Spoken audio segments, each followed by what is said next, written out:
Angélica es una veterana de guerra no reconocida plenamente.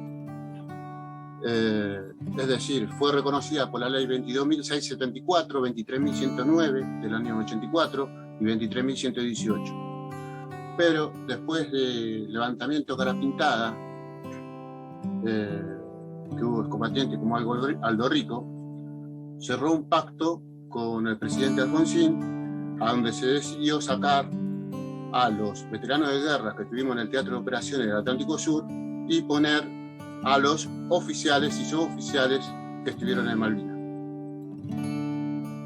O sea, los primeros beneficios y las primeras leyes solamente fueron para los soldados, para los conscriptos, podemos decir.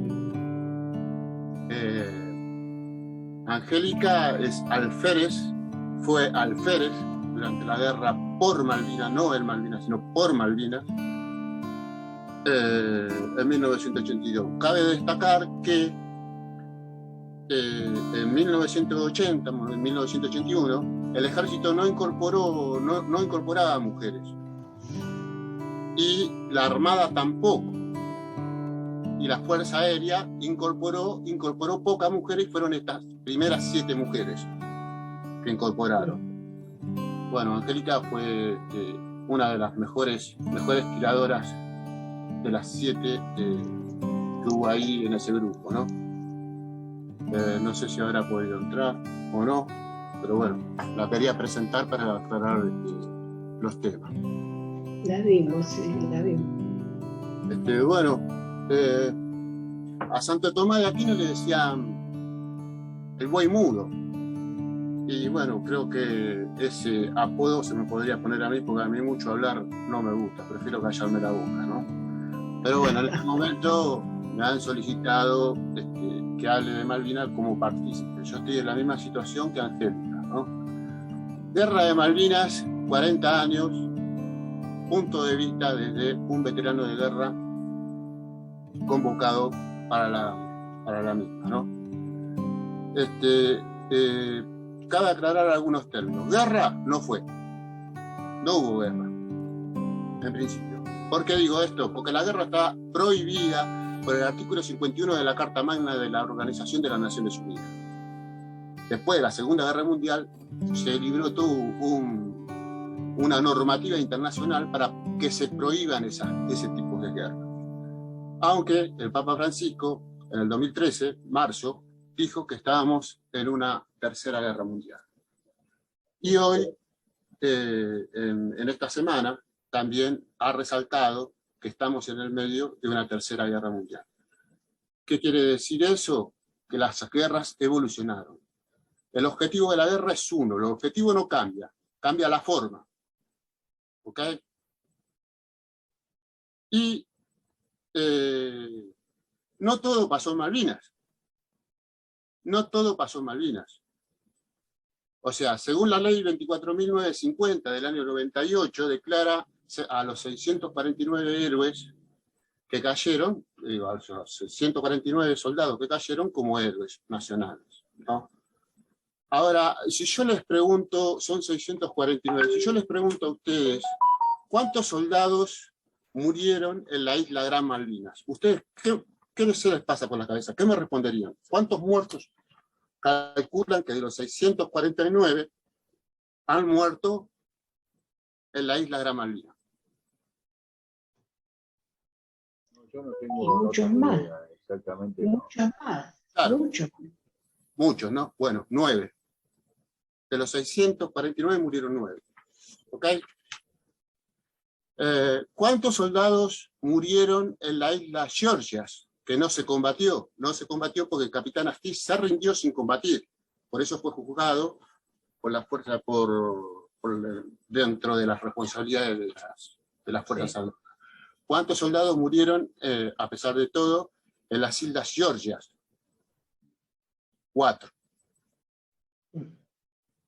¿Cuántos soldados murieron en las bases de las costas del litoral marítimo patagónico, o sea, desde Puerto Madryn hasta Río Grande? 17. ¿Cuántos soldados murieron en el ARA General Belgrano? 323. ¿cuántos soldados murieron?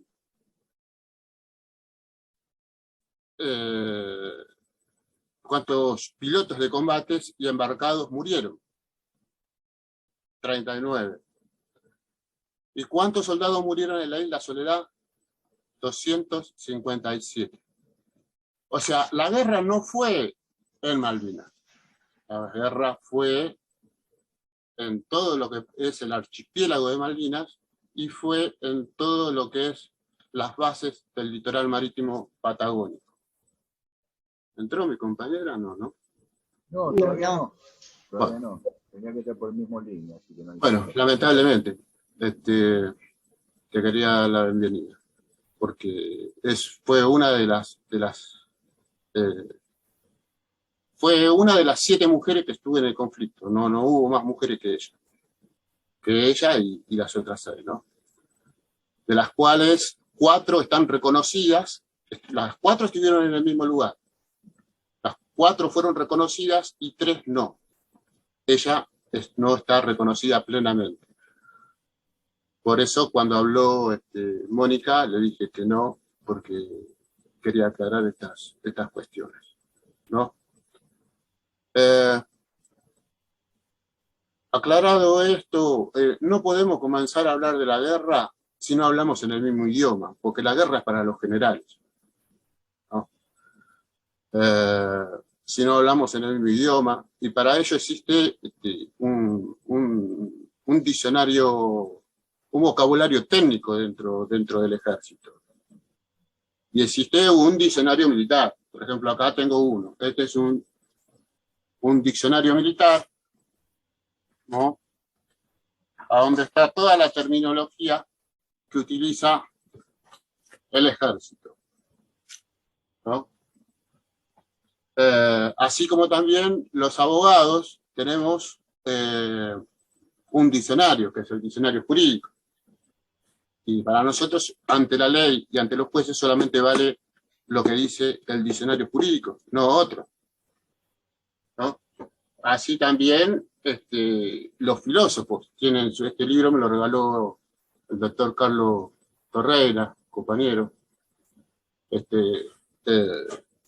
Para los filósofos, el término contingente, por ejemplo, significa solamente lo que está en este diccionario, no lo que pueden opinar igual. Bueno, y así también diccionario botánico, o diccionario veterinario, o diccionario contable, etcétera, etcétera, etcétera, ¿no? Entonces, o diccionario de medicina, diccionario de teología. Si no hablamos en el mismo idioma porque hay una cierta terminología técnica, no vamos a entender lo que dicen, ¿no?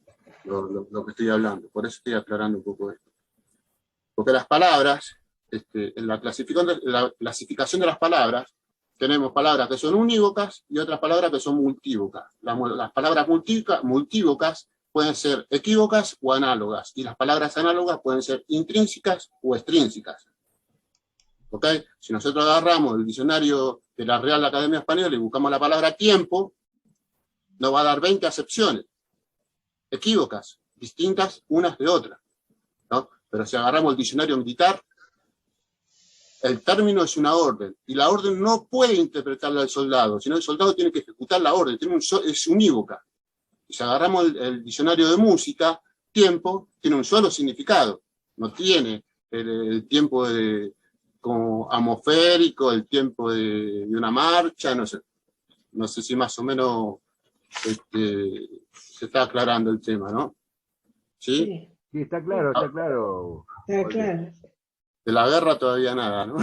Sí, bastante claro. No, pero está bien. Bueno, Ya está la señora. ahí está, Mónica. Ahí está Angélica. Está Angélica también. Pudiste entrar. Te había dicho unas palabras para vos, pero bueno. No, lo que pasa es que me quedé sin batería y no encontraba el cable. Bueno. Se está grabando esto, Walter. Después todas tus palabras le van a llegar cuando descarguen la grabación. Se está grabando todo lo que se está diciendo. Listo, está bien. Así que le va a llegar. Bueno, entonces en cuanto al diccionario militar, me gustaría aclarar algunos conceptos castrenses, ¿no? Como por ejemplo, guerra, ¿no? ¿Qué es la guerra? La guerra es el aniquilamiento de la voluntad del enemigo. Otra excepción es que la guerra es la continuidad de la diplomacia. O sea, estamos permanentemente en guerra. Cuando no estamos en guerra, existe una diplomacia entre los países. Cuando existe conflicto, ¿no? Conflicto bélico, se retiran los diplomáticos, se corta la diplomacia entre los países que están en conflicto y se desarrollan las acciones bélicas correspondientes, ¿no? En la guerra no hay regla, vale todo. La guerra es un arte, no es una ciencia. El arte no tiene regla, el arte es para crear. Y la ciencia sí tiene reglas. La ciencia es exacta, ¿no? Y en la guerra de Malvinas hubo mucha creación por parte de los soldados y de los generales. Hubo muchos trucos, podemos decir, ¿no? En la jerga militar se llama principio de velo y engaño. Por ejemplo, cuando pasaban los aviones ingleses, se tiraban tachos de pintura negra para que y se hacía humo para que crean que habían dañado la pista, pero no la habían dañado, ¿no? Bueno, trucos como eso existen muchos. El otro tema, ¿qué es un combatiente? Esto está redactado, está aclarado en el artículo 43 de los convenios de Ginebra de 1949, pero está ratificado por ley argentina, ¿no? Establece más o menos lo siguiente, yo después ustedes lo pueden buscar bien y lo ven, ¿no? Pero dice que combatiente es todo soldado de una parte en conflicto que está bajo mando militar, responsable, que viste uniforme militar, tiene arma de guerra y se encuentra en un teatro de operaciones en tiempos de guerra. Esa es la definición que da de combatiente los protocolos de los convenios de Ginebra, ¿no? Ahora, otro término que quiero aclarar es que veterano de guerra y excombatiente no es lo mismo. Excombatiente es aquel que cambia fuego con el enemigo, y veterano de guerra es aquel que está en un teatro de operaciones y eventualmente puede llegar a ser atacado o puede llegar a atacar, o puede llegar a defenderse. ¿Se entiende más o menos? Sí, sí. O sea que en las Islas Malvinas, como comúnmente habla el Populus, hubo gente que combatió realmente, ¿no? Y hay gente que en sus libros de guerra dicen que no combatieron porque estuvieron desarrollando otras funciones, pero una situación casi similar a los soldados que tuvimos también en el Teatro de Operaciones del Atlántico Sur, a nuestras bases continentales. ¿Se entiende más o menos? Sí, sí. ¿Es aburrido? No, está bien porque está fijando el marco de lo que vas a decir, está bien. Está bárbaro. Está bien. Bueno, ahora me resta decir qué es un teatro de operaciones. Bueno, cuando se comienza una guerra, el comandante en jefe de las Fuerzas Armadas, que es el presidente de la Nación, no olvidemos que teníamos un gobierno de facto, ¿no? O sea que nuestro órgano legislativo estaba cerrado, ¿no? Si no, tendría que decidir también el Congreso de la Nación. Cuando se comienza una guerra, el comandante de las Fuerzas Armadas establece un espacio geográfico que es donde se desarrollarán las acciones bélicas. Esto se denomina teatro de operaciones. Viene a ser el escenario donde actúan los distintos actores militares, que son los soldados, ¿no? Soldados, marinos y aviadores. O sea que este teatro de operaciones se crea por ley. En el conflicto bélico del Atlántico Sur se crearon 3 teatros.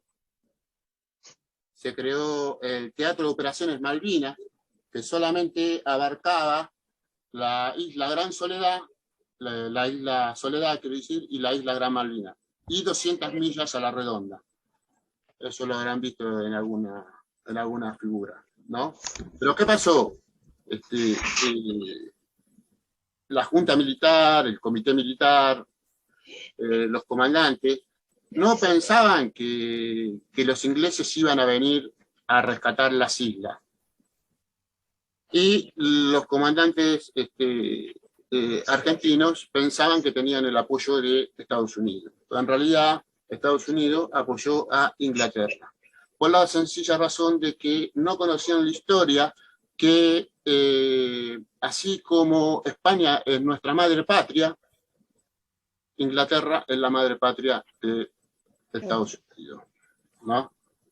El 7 de abril, la inteligencia militar argentina detecta que parte desde Inglaterra la gran flota real británica hacia Malvinas o hacia el mar argentino.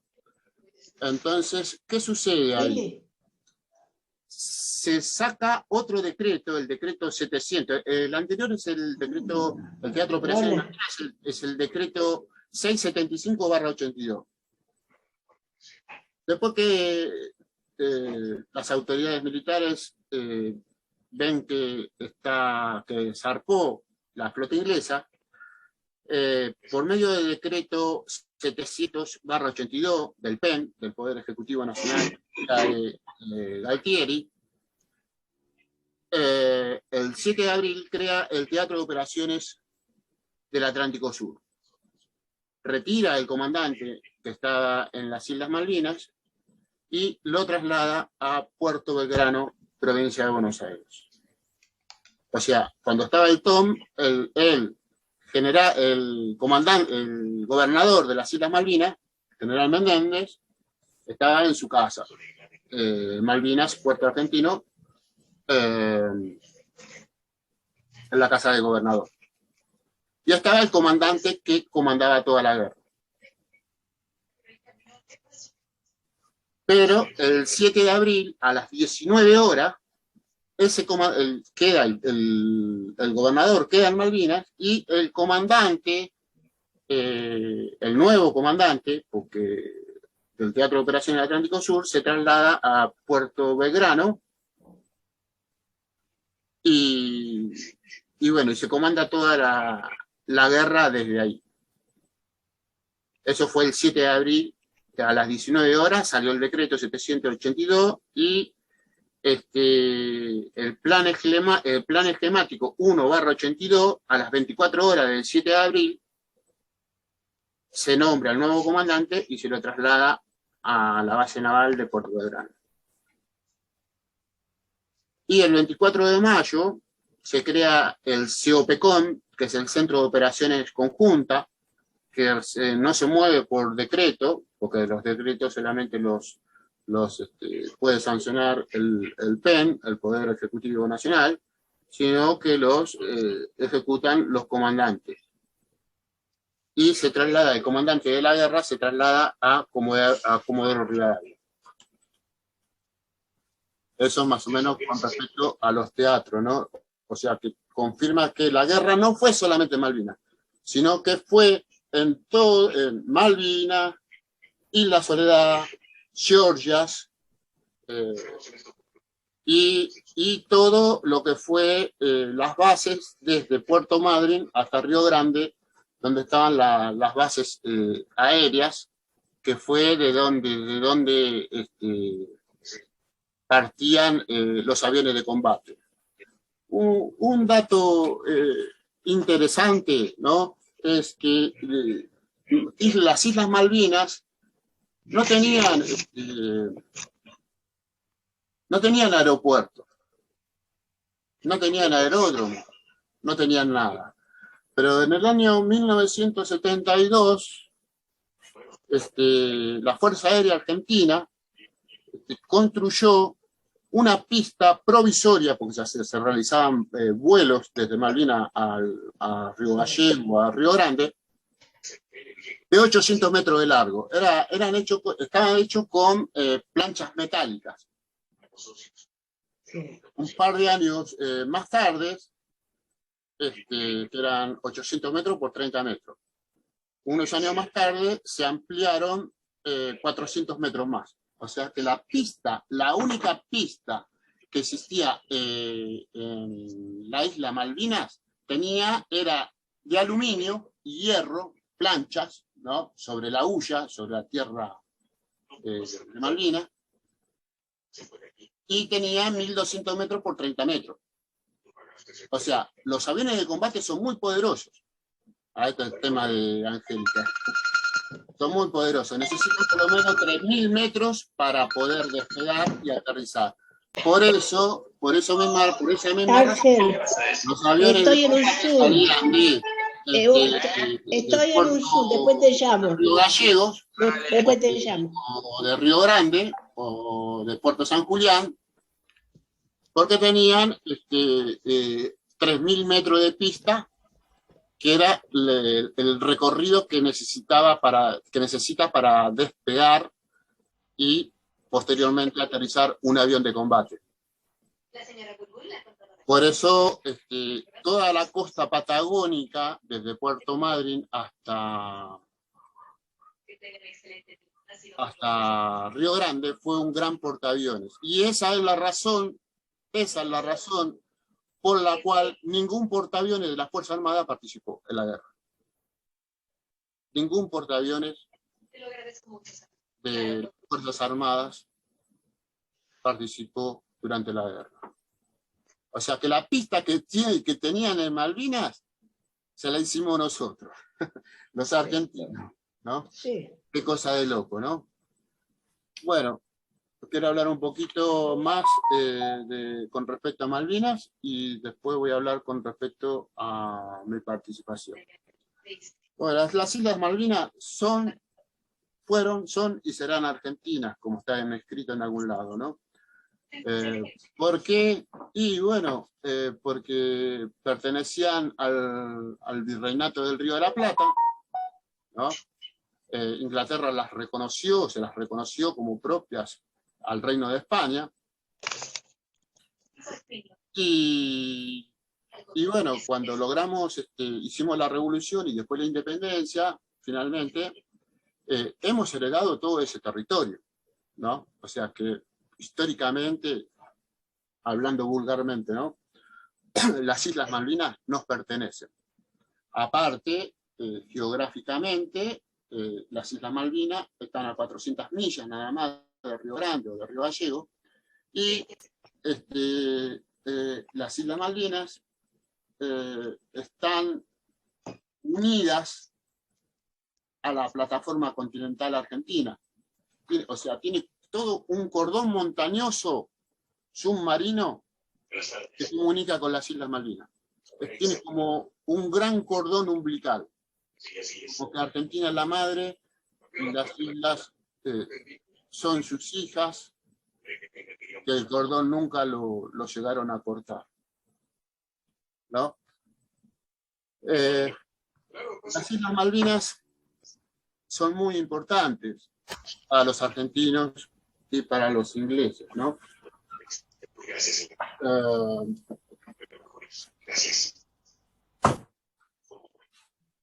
Las Islas Malvinas no son Islas Malvinas que tienen 14.000 kilómetros cuadrados, casi la mitad de la provincia de Tucumán, los kilómetros cuadrados que tiene la provincia de Tucumán, separadas por el estrecho de San Carlos, que tiene forma de mariposas, ¿no? Sino que Malvinas es un archipiélago. ¿Qué significa eso? Archipiélago es conjunto de islas. O sea que la isla Soledad, su punto saliente se comunica con el punto saliente de la isla Gran Malvina. Isla Gran Malvina se comunica con su punto saliente de Georgias. Georgia se comunica con su punto saliente de la Sandwich del Sur. Sandwich del Sur se comunica con su punta saliente de la isla Gran Malvina. Todas las aguas que se encuentran contenidas dentro de ese archipiélago se denomina mar interior o aguas interiores. Y como a todo país le corresponde 200 millas a la redonda de mar, ¿no? Pero no termina ahí esto. Las Islas Malvinas también se comunican con las islas Omicron, por ejemplo, o Delta, como las variantes del coronavirus, ¿no? Y otras islas más, que son islas antárticas. Entonces hacemos un archipiélago mucho más grande todavía, que forma más de 3 millones de kilómetros cuadrados.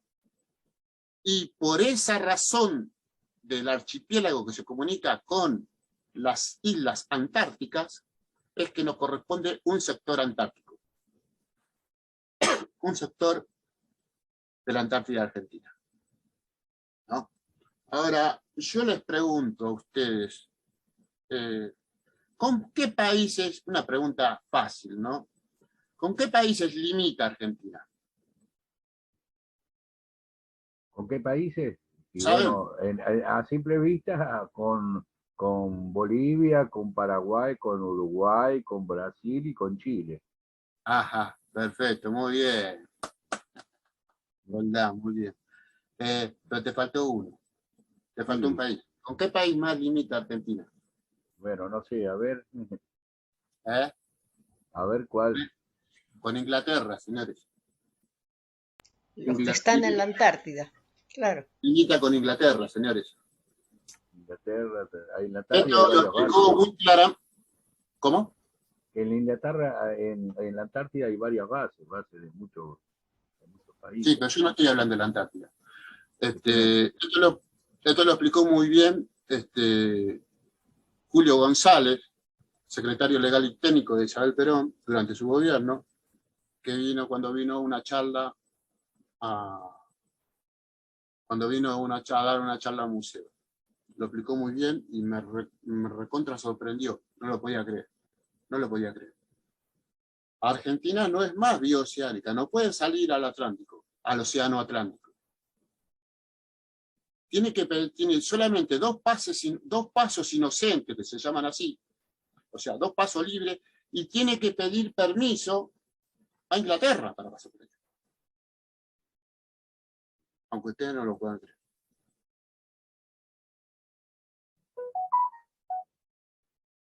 Y buque de guerra submarino necesita un permiso especial y tiene que ser concedido. Ningún submarino y ningún buque de guerra puede pasar el límite que le corresponde provisoriamente ahora a Inglaterra, porque las Islas Malvinas hoy fueron y serán Argentina, pero hoy en día están en poder de los ingleses. Están usurpadas por los ingleses. ¿Se entiende el tema? Los buques comerciales pueden salir con un permiso de 48 horas y los buques de guerra y submarinos tienen que tener un permiso. Ningún submarino se puede acercar y ningún buque de guerra se puede acercar, si no Inglaterra abrirá fuego. Bueno, esto también se puede ver, esto lo pueden profundizar ustedes, porque este es el libro de...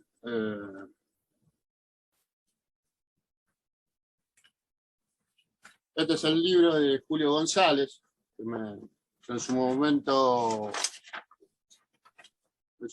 me lo dedicó el doctor, ¿no?, en el museo, y acá habla de los tratados de paz de la Guerra de Malvinas, que son los tratados de Madrid, 1989 y 1990. O sea, cuando hay una guerra, hay mal llamada, ¿no? Cuando hay una guerra, hay una declaración de guerra. Y cuando cesa la guerra, hay un tratado de paz. El país que pierde la guerra tiene que pagar las costas de la guerra. Y si llegan a leer esos tratados que están fácilmente ubicables en internet, se van a querer morir. Y van a ver que Menem, el presidente Menem, fue un títere, porque tuvo que cumplir con los tratados internacionales, ¿no?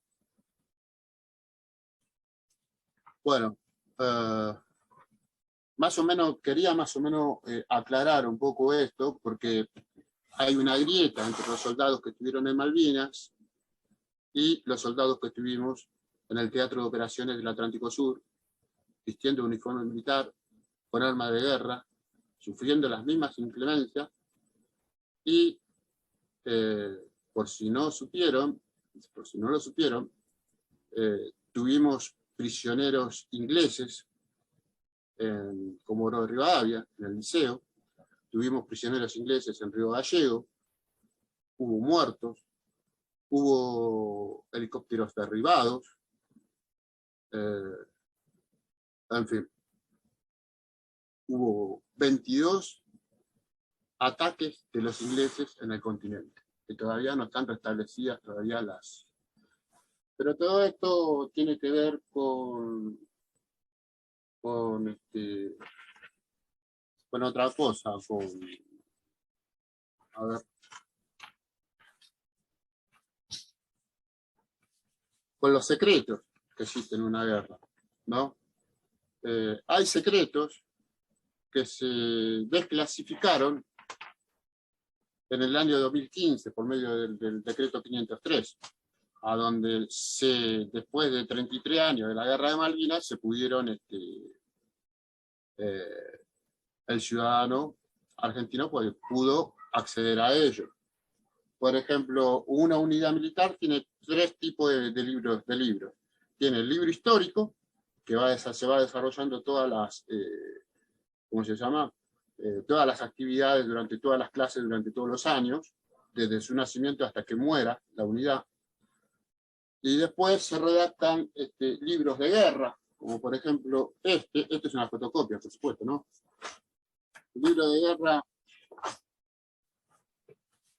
guerra del Grupo Artillería 11, en el cual estuve yo, y este libro fui el primero que lo rescaté del Archivo General del Ejército con permiso del Estado Mayor del Ejército. Está sujeto también a otro libro de guerra del comando de la primera brigada de mecanizada 11, por ejemplo, ¿no? O el libro de guerra del Grupo de Artillería 101, del Grupo de Artillería 101, o el libro de guerra del Comando de Infantería 7, y así tienen, estos libros fueron secretos, ningún soldado ciudadano pudo tener acceso a ellos. Angélica también tiene su libro, ¿no? Que lo desarrolló su unidad, con todas las órdenes de combate que cumplió y con todas las funciones que cumplió la unidad. Por ejemplo, mi nombre está escrito en el libro de guerra, y que está escrito todas las órdenes de combate que cumplí, así como también en el libro de Angélica. O sea que, y después existe otro libro que es de inteligencia, ¿no?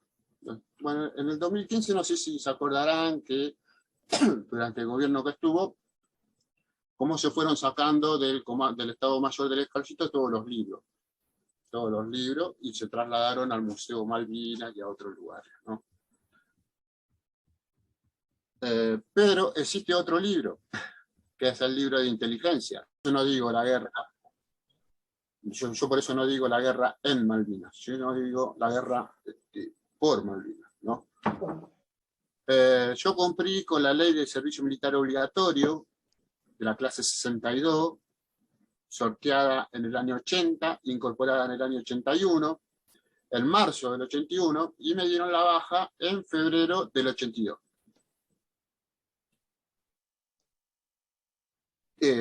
Previo a eso me habían dado una licencia militar para pasar una de las 2 fiestas con mi familia, y yo aproveché para presentarme en concurso para ingresar a la municipalidad de la ciudad de Buenos Aires, llamada así en ese entonces hasta el año 97. Rogando a Dios terminar lo más pronto posible el servicio militar, así podía continuar con el trámite. Es un procedimiento administrativo, por eso no se presenta de un día para el otro como en un contrato de trabajo. Lleva un procedimiento. Pero yo quería trabajar. ¿no? Entonces, bueno, ya trabajaba, pero quería trabajar algo más seguro. Entonces, cuando me dan la baja en febrero, a los pocos días recibo una carta para que me presente el Recursos Humanos General de la Municipalidad de la ciudad. Y bueno, ya empezó todo, y me incorporé como empleado público de la Municipalidad de la Ciudad de Buenos Aires el 29 de marzo de 1982. No es como ahora que hay contratos basura, esos contratos no existían. Existía planta permanente y planta transitoria. O sea, un decreto firmado por el intendente, ese decreto me lo firmó el transitorio, me lo firmó Del Chiopo, creo, y Cacciatore me firmó el permanente, uno de los dos, no me acuerdo bien el orden, ¿no? El asunto que yo estaba trabajando. Ya. Cuando el 7 de abril, ¿no? Que habíamos dicho que ya la flota inglesa ya había zarpado desde, vamos a hacer un reconto, ¿no? Desde Inglaterra hacia el mar argentino, ¿no? Que habíamos dicho que el teatro de operaciones, se había formado el teatro de operaciones Malvinas, el comandante estaba en la propia isla Malvinas. Tenía su comandancia ahí. Y ahí es donde informa al cuartel general que la única pista de aterrizaje que opera en Puerto Argentino no es apta para el despegue y aterrizaje de los aviones de combate, que se necesitan 3.000 metros por lo menos. Solicita despegue y aterrizaje desde las bases del litoral marítimo patagónico.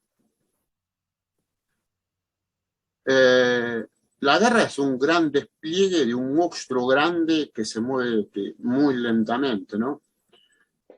Y más en esa época. En base a esto, no solamente se ponen en operativo las bases militares patagónicas, sino que también se requiere el fuego de artillería para proteger la costa y o sea, la costa y para proteger con los cañones antiaéreos el aeropuerto y ciertas unidades, o sea, ciertos objetivos militares, como puede ser los tanques de combustible, y puede ser alguna unidad militar, como puede ser en Río Gallego, estoy hablando, ¿no? El RI-24.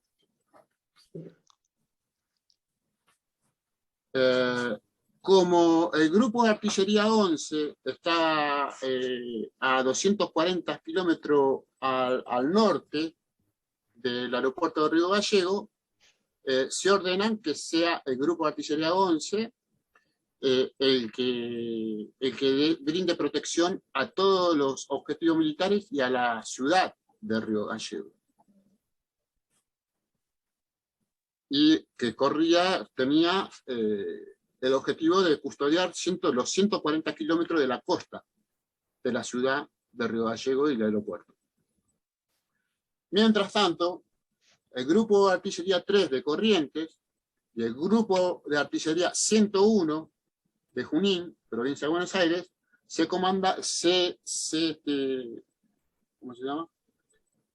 movilizaban o se desplazaban a Comandante Lipirabuena, donde estábamos nosotros, que habíamos dejado los cuarteles vacíos para poder brindar apoyo y defensa a los objetivos militares de Río Gallego.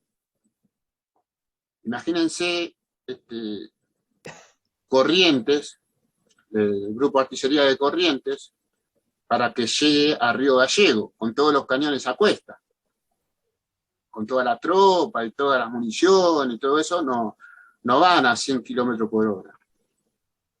Y como la defensa había que hacerla allá, esa es la razón por la cual el grupo de artillería se movilizó desde Comandante Lipirabuena a la ciudad de Río Gallego. Mientras tanto, los ingleses llegan a mar argentino el 30 de abril, el día 30 de abril. Pero si llegaron el 30 de abril, tendrían que haber desembarcado el primero o el segundo. El 1 de mayo o el 2 de mayo, pero no. Los aviones de la Fuerza Aérea impedían que los buques de la flota inglesa se acercaran lo suficiente como para poder desembarcar. ¿Es así, Angélica?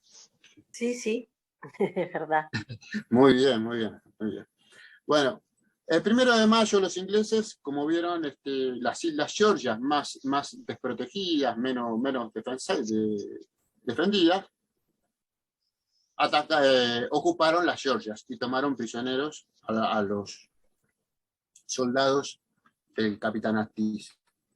Ahora, el 2 de mayo nos hundieron el Ara General Belgrano, en el cual fallecieron 323 marinos.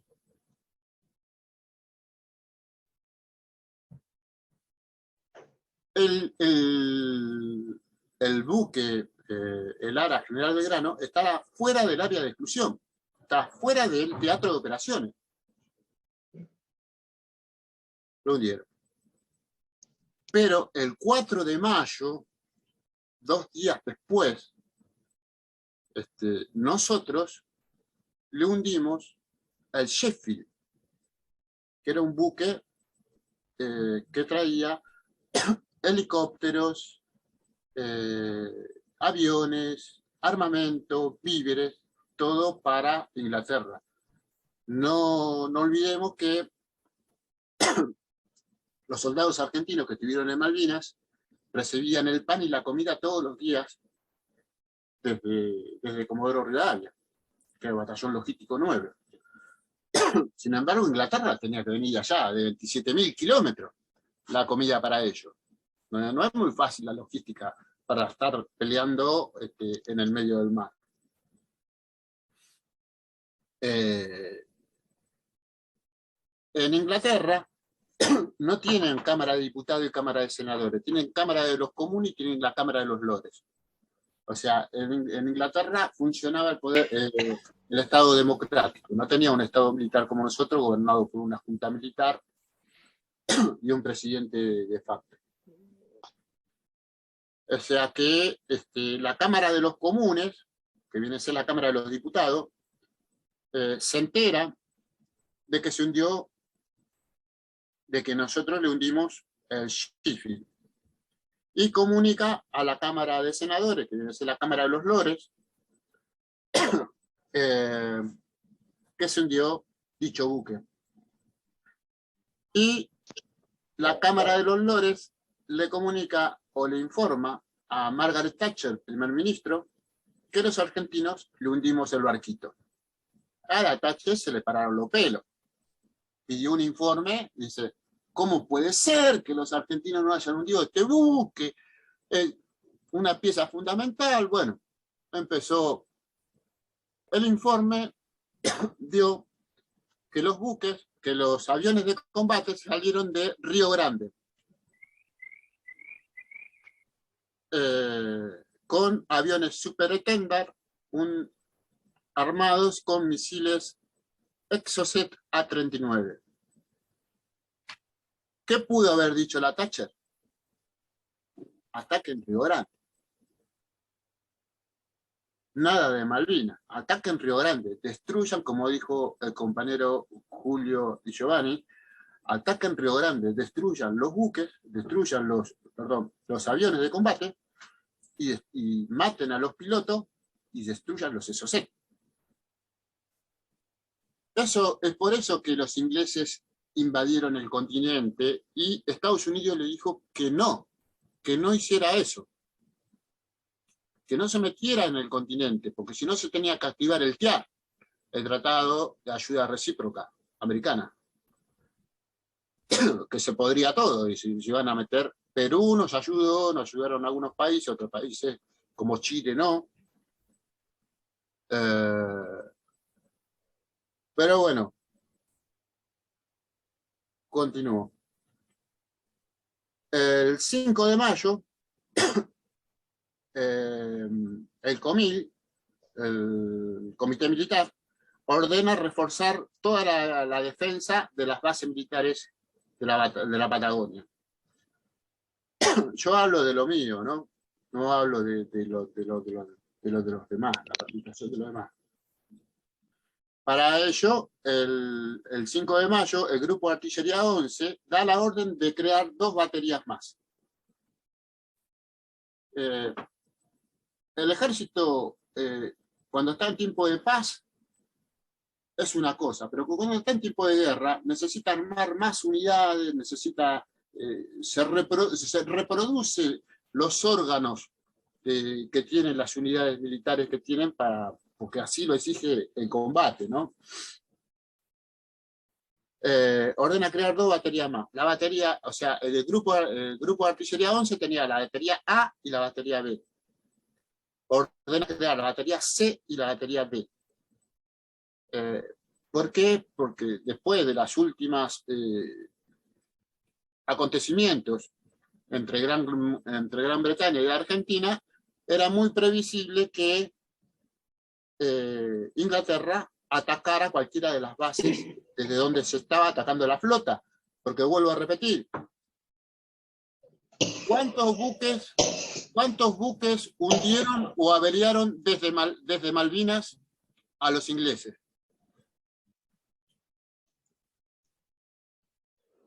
¿Cuántos buques hundieron y averiaron los soldados que estuvieron en Georgia, Malvinas y Soledad?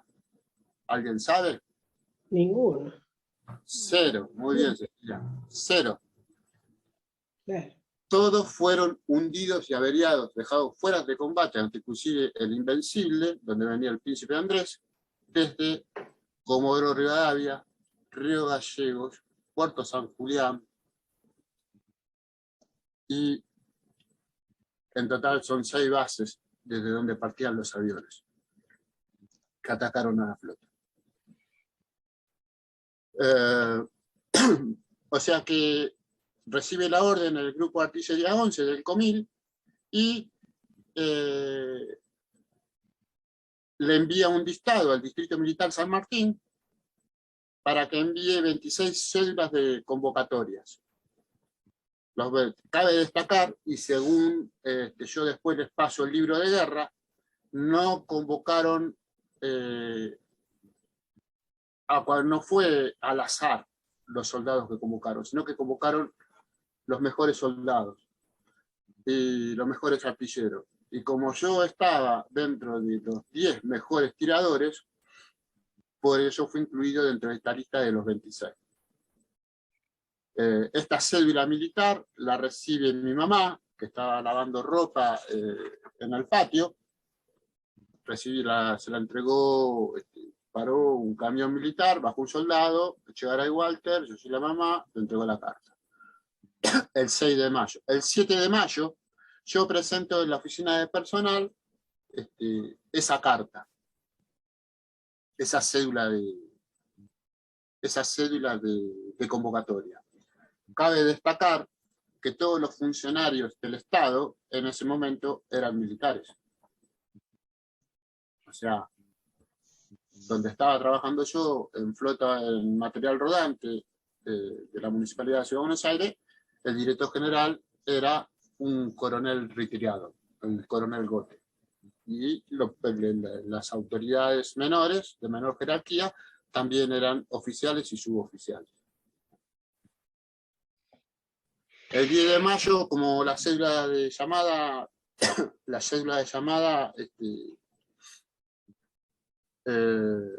preveía que me presentara el día 10 de mayo, el 10 de mayo me presento en el Distrito Militar San Martín, a la mañana, y ese mismo 10 de mayo, a la noche, porque todo el traslado que se hacían de los soldados se hacía por la noche, los movimientos militares siempre se hicieron por la noche, para que no sean captados por el enemigo, ¿no? Me trasladaron a la base aérea Palomar y el 11 de mayo llego al aeropuerto de Río Gallegos. Ahí, de Río Gallegos, me trasladan a Piedrabuena, y en Piedrabuena me estaban esperando cañones Schneider de 105 milímetros,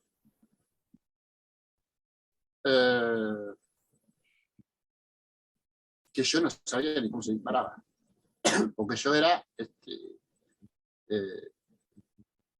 mi especialidad era artillería de defensa aérea. Yo tenía un Bofors 40 milímetros para disparar a los aviones, pero bueno, tenía que recibir una instrucción rápida, yo junto con mis compañeros, para instruirnos en el manejo de esos cañones de tiro de campaña de 105 milímetros, cosa que hicimos una instrucción rápida, hicimos un bautismo de fuego, tiramos un par de municiones, creo que 240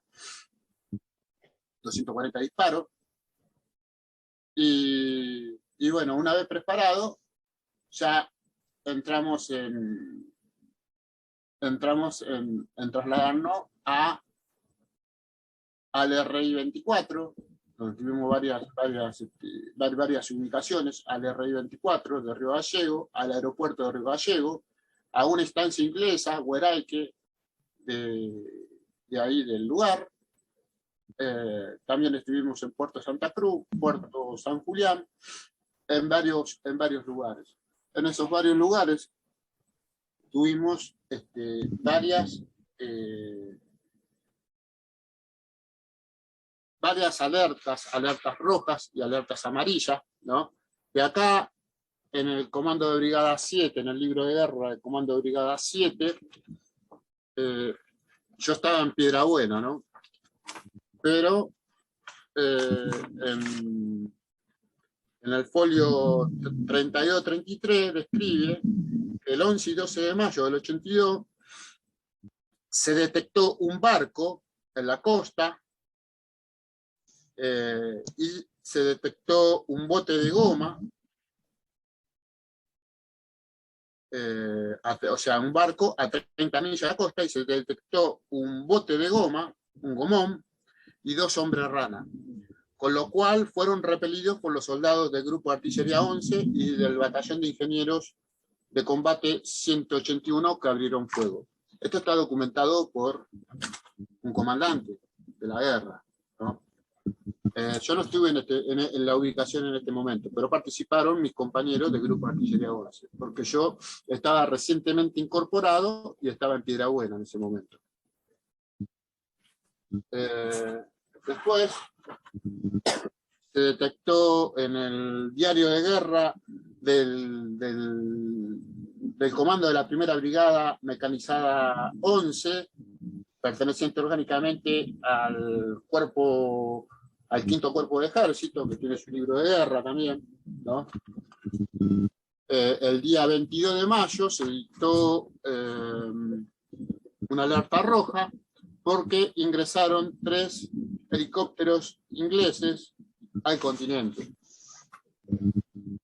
El 18 de mayo también hubo otra alerta, ¿no? Cada uno desde su puesto de combate, y cada uno con su rol de combate, ¿no? También estuvo el 18 de mayo, que fue que ingresaron otros 2 helicópteros que tuvieron un combate, derribaron un helicóptero argentino, lo derribaron, le sacaron la ropa, lo conseguí, le sacaron la medalla identificatoria, y bueno, tenían la misión de ir a Río Grande, y bueno, como había dicho Julio, destruir los aviones de combate, matar a los pilotos y destruir los exosetos, que tanto daño estaba haciendo a la flota inglesa. Todo esto fue ocultado, ¿no? Recién ahora está saliendo a la luz. Mucho yo no me acuerdo, que sin dormir, sin comer, venir para acá, venir para allá, que hacer esto, que hacer lo otro, no estábamos de oración, no estábamos defendiendo las bases aéreas del continente. También estuvimos defendiendo nuestra soberanía nacional. termina la guerra, hubo un par de alertas más. Cuando se dicta una alerta, los soldados tienen que hacer rastrillaje, tienen que hacer patrullaje, cosas que las realizamos, tanto yo como Angélica. Y bueno, el 14 de junio se rinde la Inglaterra, pero en realidad no hay una rendición, porque Galtieri no se quiere rendir, y porque el comandante que estaba en Comodoro Rivadavia tampoco se rindió, pero el gobernador Menéndez firmó un acta de cese de hostilidad.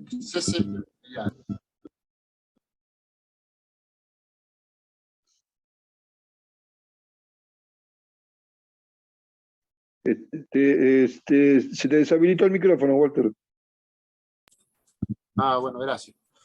Decía que el 14 de junio se firma la rendición y viene el repliegue de todas las tropas que se rindieron en Malvinas y demás islas, pero el comandante que estaba en Comodoro Rivadavia, el comandante de la guerra, no se quiso rendir. Tal es así que a mí, por ejemplo, me dan la baja el 28 de junio, 14 días después. ¿Por qué? Porque no se sabía bien todavía si iba a haber un contraataque, bueno, en fin. Y bueno, en esos 14 días estuve en Río Gallego y desempeñando actividades humanitarias que venían los soldados de Malvinas, algunos heridos, algunos en malas condiciones, ¿no? Malas condiciones físicas, y los teníamos que trasladar a los hospitales militares, hospitales públicos, y hay algunas casas que se ofrecieron porque se colapsó las camas de los hospitales, y la población de Río Gallego ofrecía sus casas para albergar algún herido hasta que sean trasladados a Buenos Aires o a las provincias de las cuales eran oriundos.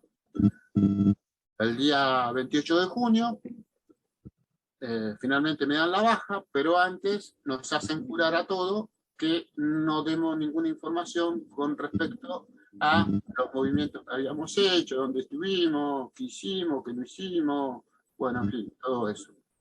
Estábamos con el miedo de la dictadura y con el miedo propio de la guerra y de todo lo que estamos pasando. No, hay que tener en cuenta que teníamos 18 años y no teníamos tanto conocimiento como tienen los jóvenes hoy de 18 años. Bueno, con esto doy por finalizada la exposición. No fue algo extraordinario lo que dije, no fue algo maravilloso, ¿no? Si capaz querían escuchar. Excelente, Walter. Gracias, compañera. Que estuve en Malvinas, que combatí, o que estuve en el continente, maté un inglés, maté dos, maté tres. No. Pero bueno, cumplimos con una misión que nos requirió la patria. Walter, aparte de que extraordinaria la disertación, emocionadamente te digo gracias, como a todos los que han luchado y siguen luchando por nuestra patria. Gracias, Walter. Gracias. Muy bien. Gracias, Walter.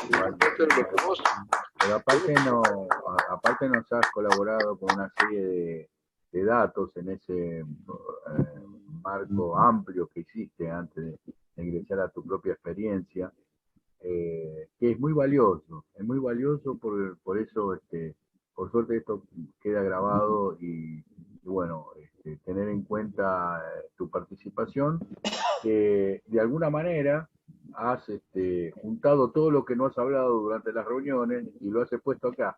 Así que está condonado todo tu silencio. Mis felicitaciones, Walter. Muchas gracias, compañero Roland. Yo te agradezco, desde ya te agradezco muchísimo. Te felicito por haber tenido esa participación en el conflicto. Y te quiero, lo que yo siento, la eficiencia que tuvieron ustedes al proteger las bases en Argentina fue tan valiosa como los que estuvieron en el frente, porque el famoso helicóptero caído en Chile fue producto de la forma en que defendieron el aeropuerto de donde estaban los aviones y los pilotos de los Supertendard. Y del mismo modo, si no hubiese sido tan contundente la defensa, tan confiable la previsión y el dominio de los espacios de los aeropuertos en el continente, nos hubieran hecho percha. Es decir, la parte que más eficiencia tuvo en el combate con los ingleses y que más destrozos le causó, tuvo un respaldo total y absoluto en el continente. Si no, les hubiera resultado facilísimo a los ingleses eliminar el punto determinante que les hundió a media flota. Es decir, la participación de ustedes, que sin ninguna duda lo hicieron con gran eficiencia. Yo la vez pasada leí justamente un artículo sobre todo el operativo que hicieron para tratar de matar a los pilotos de los Supertendard y destruir los Operación Mikado, digamos. ¿Cómo? Mikado, exacto. Operación Mikado. Que eligieron las tropas más El SAS. capacitadas. El SAS no tiene que volver. El SAS sale y es un comando suicida. O sea, sale y no tiene que volver. Tiene que cumplir con la misión o morir. Y como volvieron vivos, ahí tuvieron problemas. Como todos los pergaminos que tenían, con toda la super preparación contratecnológica y que si yo, los tipos tuvieron que rajar a Chile porque no tuvieron manera ni siquiera de acercarse a los aviones nuestros. Y bueno, eso es producto de la eficiencia de la gente que protegió esas bases. Y los aviones siguieron operando sin ningún problema, y los Hércules siguieron operando durante toda la guerra, saliendo de noche, yendo pegados al agua, sacando Malvinas, saliendo de Malvinas de nuevo. Y todo eso es producto del esfuerzo y de la eficiencia con que se manejaron ustedes. Que lo que pasa es que, claro, es más fácil mostrar a los halcones con lo que hicieron, y que por supuesto que fue extraordinariamente corajudo, valioso, pero el respaldo que les dieron ustedes en el continente, yo creo que fue uno de los pilares fundamentales de la eficiencia que pudieron tener los pilotos en los ataques en el medio del fuego, ¿no? Sí. Los ataques que partieron, como expliqué anteriormente, desde el gran portaaviones argentino que fue la Patagonia, ¿no? Es estudiada por todas las escuelas de guerra del mundo. Acá es increíble. Tuvimos un general San Martín, un general Belgrano que murió en la extrema pobreza, el general San Martín que no pudo regresar a morir en su patria. Las fuerzas extranjeras que están gobernando acá en este país se ocupan de todo eso, y la verdad que es increíble, es terriblemente injusto. No se estudia acá en la Argentina y se estudia en el mundo. Hasta en Estados Unidos tienen una estatua a San Martín. No sé, muchas partes del mundo tienen una estatua a San Martín y se estudia el valor y la técnica que tuvieron los aviadores de la Fuerza Aérea Sur, que eso lo conoce bien Angélica, porque estudió el tema, ella es alférez. ¿No? Yo te agradezco muchísimo. La verdad que fue muy clarificador, porque a nosotros, así como yo te decía, así como intentaron con la Operación Mikado destruir eso, si eso hubiera tenido éxito, lo hubieran replicado en las distintas bases, sí. Y ahí sí que nos ataban de pies y manos. Y los tipos no pudieron, pero no pudieron por la eficiencia de la defensa que hubo acá. La defensa que hubo fue la defensa que hicieron ustedes. Exacto. Por favor, vuelvan a conectarse, que se está por cortar. Bueno, de paso agradecerle a la compañera que también como ha estado ahí y ha estado representando a las mujeres de la patria. Sí, Muchas gracias, Angélica. las invisibilizaron. Sí, Sí, lamentablemente sí. Sin embargo, como dije anteriormente, Angélica fue una de las primeras 7 mujeres que incorporó la Fuerza Aérea Argentina. ¿Y cómo puede ser que estuvieron en el mismo lugar, cumpliendo el mismo rol de combate, 4 son